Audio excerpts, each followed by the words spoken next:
Hello art friends and welcome back to my channel. Today I want to talk about with you color wheel. This is something I think you saw a lot throughout internet, from other tutorials, in art shops, in art books. Everywhere is a mention of the color wheel. So what do we know about color wheel? There are yellow, red and blue primary colors, and from these three primary colors we can mix secondary colors: orange, purple and green.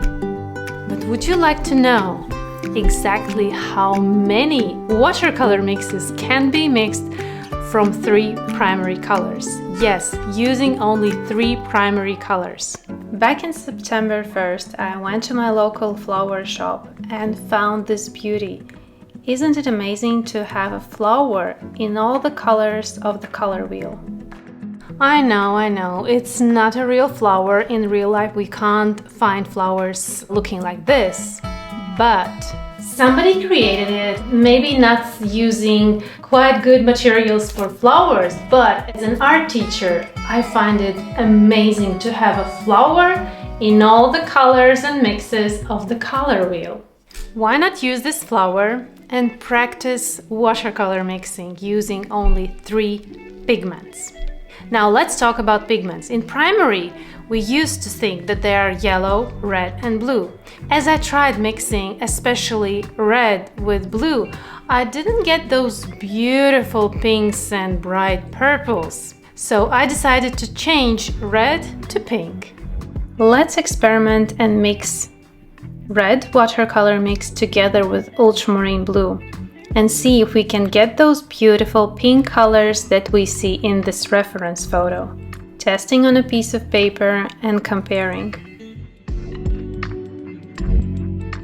Now taking permanent rose, pink pigment, together with ultramarine blue, and pinks are much brighter, violets are more vivid.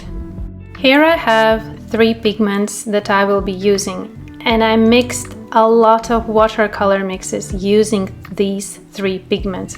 I colored them out on this paper, and you can see how many watercolor mixes you can get using only three pigments. It is always amazing to experiment with mixes. You don't have to follow by the rules if they say that only three primary colors work. No, you can change those rules. This is your time, your painting and your results. So this time, primary color red is changed to primary color pink. Let's start painting. An outline drawing is done. I will leave a link how to transfer, and you can get this line drawing by sending an email to me. With an elastic eraser, I'm removing excess amount of graphite off the paper. For this flower color wheel, I will be using three pigments. Lemon yellow. You can use any other yellow. Experiment with the pigments you already have in your paint box. For the second color, I'm taking permanent rose because this flower has so many beautiful pink color tones, and red just can't get those beautiful pinks. And ultramarine blue as the third pigment. Again, experiment with pigments you have. No need to run to the local art shop and get the pigments that I have. Starting this beautiful color wheel. I will be painting with finer tip brush most of this color wheel, and each petal is painted separately using watercolor mixes that we pre-mixed using lemon yellow, permanent rose and ultramarine blue. For this section, I will be using two pigments, lemon yellow and permanent rose. Mix them together, I am getting beautiful orange color tone. Carefully looking at the reference photo, which you can also get by sending me an email, and I have it here on a tutorial, but you can't really see all beautiful color tones that are visible from this little photo. So I encourage you to open the reference right beside this tutorial or on the other gadget and study each petal, because each petal is painted separately.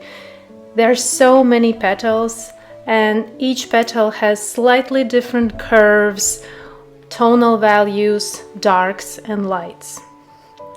When I'm mixing lemon yellow with permanent rose, I can get many options. If you have more lemon yellow and a little bit of permanent rose, then you will get more warmer yellow. Adding more permanent rose, it becomes orangey, and if I add even more permanent rose, then it becomes more warm pink color. I'm speeding up the tutorial. Full tutorial is available on my Patreon online school. This color wheel is painted in 5 parts from very first petal till the very last brush strokes. All process is filmed in real time and with explanations. Applying transparent layer of watercolors carefully and comparing to the reference, separating petal with the shadow part of the lower part petal and smoothing the applied watercolor layer. After some while, I leave the painting to completely dry, and when I'm 1000% sure that the painting is dry, that the paper surface is completely dry, I erase some visible graphite lines, especially where the yellow area is. Yellow pigment in watercolor is super transparent, and no matter how many layers you are applying, graphite can be visible. So when you are outlining, transferring, be sure that the layer of graphite is super thin. Moving on with painting further, from yellow part we are slowly entering orangey part. Orange is more darker than yellow and we can get shadow areas more vivid. Also adding a little bit of permanent rose that I have on my color palette. We can see in the reference photo that gradual transition from yellow to the pink area, and that's why I'm adding permanent rose. Adding more permanent rose to my mixing palette. No need to worry to run out of watercolor mixes. You can mix over and over. You know which pigments you are using, and if the color tone will slightly change from the previous one, it's not a big deal. It's even better. Your painting will only benefit if you will have many color tones, especially to the painting and subject like this one. When we are carefully studying reference, we can notice that some pink petals are in the orangey sections and some orange petals are in the pink sections. That's how we clearly see that these gradual transitions from one color tone to another are happening on this beautiful flower.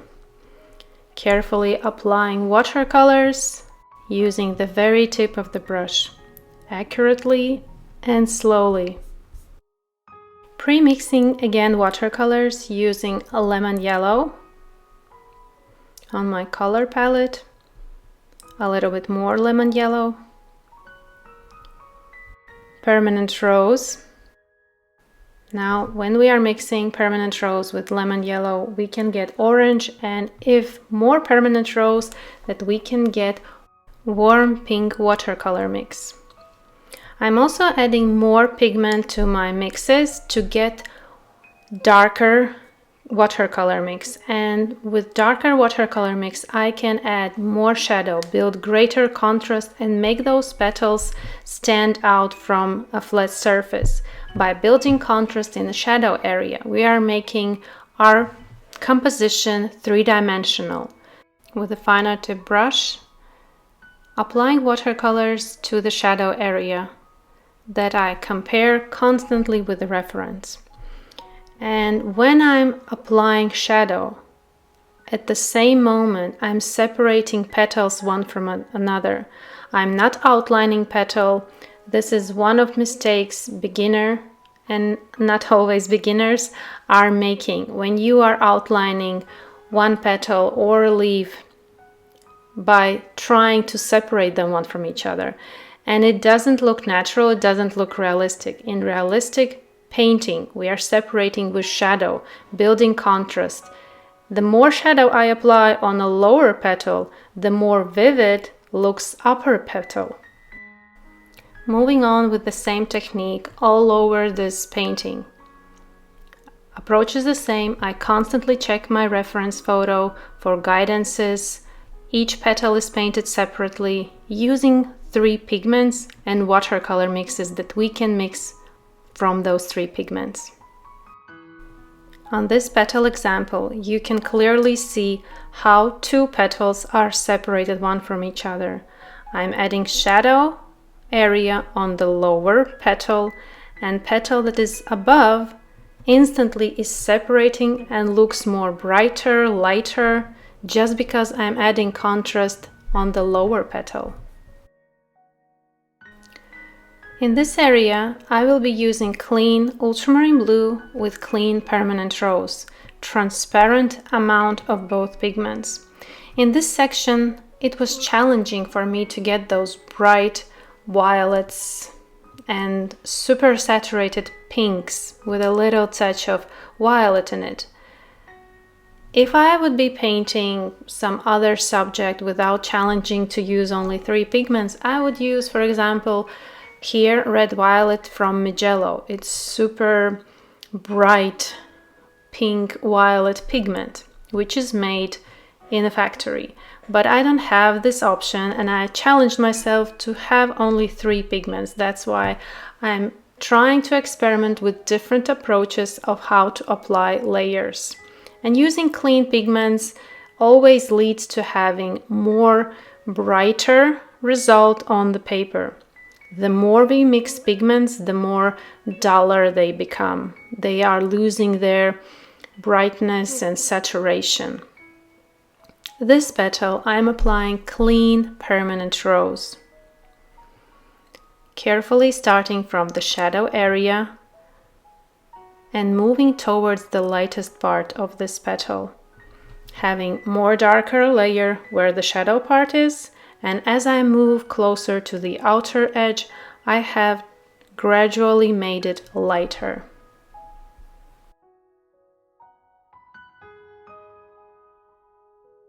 Half of the painting is done. We have beautiful transitions and we can move forward using permanent rose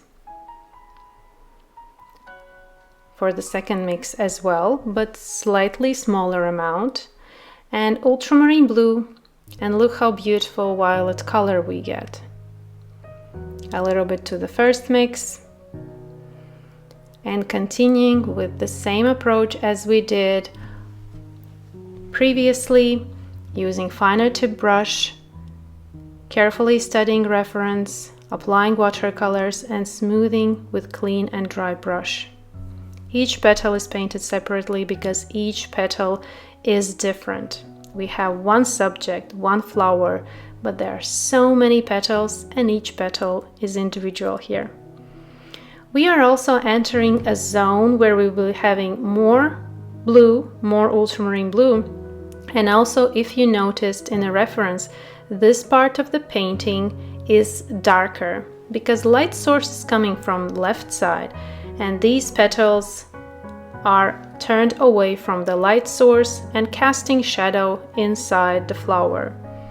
We will be needing to add more contrast in this area to make it more realistic. I'm not too focused here on getting super realistic painting. It would take so many hours and so many days. My main approach and challenge is here to get color wheel. All the beautiful transitions from yellow to pink to blue and to green. Here I mixed ultramarine blue with permanent rose, a little bit more saturated, and making contrast greater in the shadow area inside the petals. Moving forward, mixing on the side of my mixing tray, small amount of ultramarine blue with teeny tiny amount of lemon yellow, just to get cool green watercolor mix.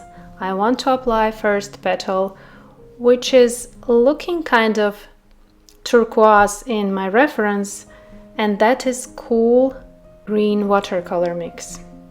Painting transparently and slowly to be sure that my color tone is very similar to that I see in a reference photo. Moving forward, also these cool green petals are mixed in between blue and violet petals. That allows to make this gradual transition from one color tone to another. Now we need green watercolor mixes. Taking ultramarine blue, a little bit more of ultramarine blue, and adding lemon yellow. By using these two pigments, we can get a great variety of different green color tones. More ultramarine blue with less amount of lemon yellow will make it more cooler. More lemon yellow and small amount of ultramarine blue is making it more warmer and more vivid green watercolor mix. Finer tip brush, and we are moving forward. From cool green watercolor mixes closer to yellow part, those green mixes are going to be much warmer. Technique is the same, carefully looking at the reference. Each petal is painted separately and accurately, no need to rush. If at some point you feel an urge that you want to rush things in your painting, I recommend pause the video, pause the tutorial, stop painting and take a little break. Go for a walk, have a cup of tea and come back relaxed. You can come back after a day or two. Watercolor is a beautiful medium that can be painted again and again. Watercolor mixes in your palette can be used again and again, even after a year. This is the beauty of watercolors. You can stop at any moment and continue whenever you want and feel inspired. Taking really transparent amount of ultramarine blue and round synthetic brush, I'm glazing some petals to give a little cooler touch. I compare to reference that I have and I notice that I need a little bit more blue in a green area. The more we look, the more we start to see from our reference. That's what happens when we are very carefully observing. First layers of all the petals are applied, but this is not the finish. Still, we need to paint center part using lemon yellow, ultramarine blue and permanent rose, all three pigments. And I'm taking any section in my watercolor mixing tray because we need brown. And when we have too many pigments mixed together, we have a beautiful brown watercolor mix. More lemon yellow and we have a beautiful warm brown watercolor mix. Now the center part I'm applying with a finer tip brush water layer, just enough for watercolors to be moved. And starting by transparent layer of watercolors. Carefully, don't want to go into the petals. This is the part where you need to really be careful and don't rush. You are almost done, so that means maybe you are impatient to finally finish it, but still be careful here. While the surface is still wet, I start to apply darker layer just around the center part. We see in the reference that there's darkness around and only center part stays lighter. With the tip of the brush, again, we need to be here extra careful. We don't want to have some brown watercolor mix on some pink or yellow petal. While the center part is drying, I'm taking clean permanent rose, clean lemon yellow and clean ultramarine blue. I mix again some of my watercolor mixes and I will be building now contrast to make this painting more vivid, more realistic by adding contrast, adding shadows, looking, still comparing. It's no matter how long I paint, I will be constantly looking in a reference photo. The more I look, the more I notice. There are some things that I noticed only at the end, maybe some color transitions, some details. Now is the time when you are pushing your boundaries, pushing a little bit further. With each new painting, we are pushing ourselves to learn a little bit more. It looks already finished, it looks good, but we can paint more. If we followed techniques until now, we have beautiful transparent layers, gradual transitions. Now is the time that we can build more contrast, correcting edges. While we are applying shadow on one petal, we are correcting petal which is lighter. And there's so many petals to work on. I call this stage cleaning stage.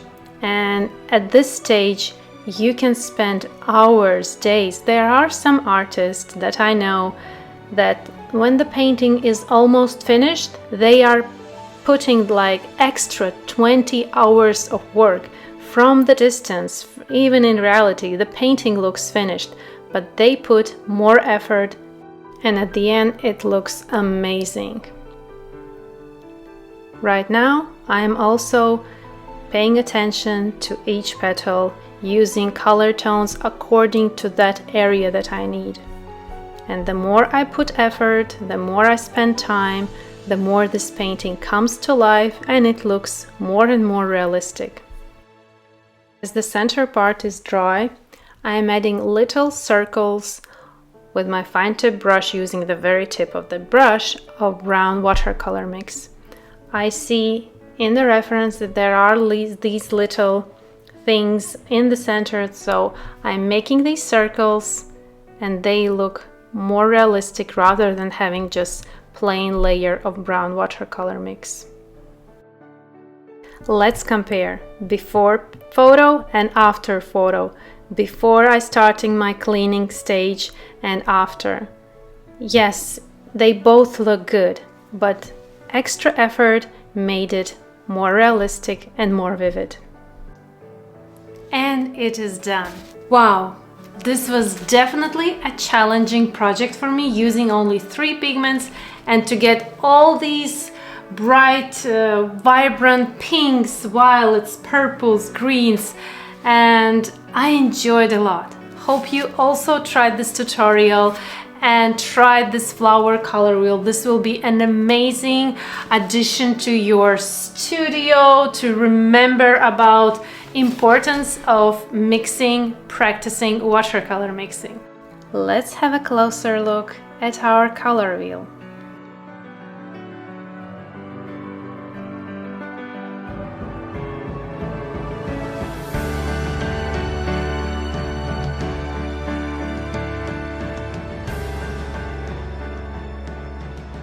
Every month I make high quality prints for my artwork mail club on Patreon. Prints are printed on inkjet printer and also on special high quality paper which will last for a lifetime. And this month, of course, this flower color wheel. I slightly changed it, made it with extra details of pigment proportions I used. Checking test print with original work, adjusting on my software colors so that everything is exactly the same as the original painting. When everything is right, now I can print to all my Artwork Mail Club subscribers. Thank you, and if you like this video, consider subscribing and liking, and also comment. I love to answer your questions, get in touch with you. Thank you for watching and see you in my next videos. Bye bye.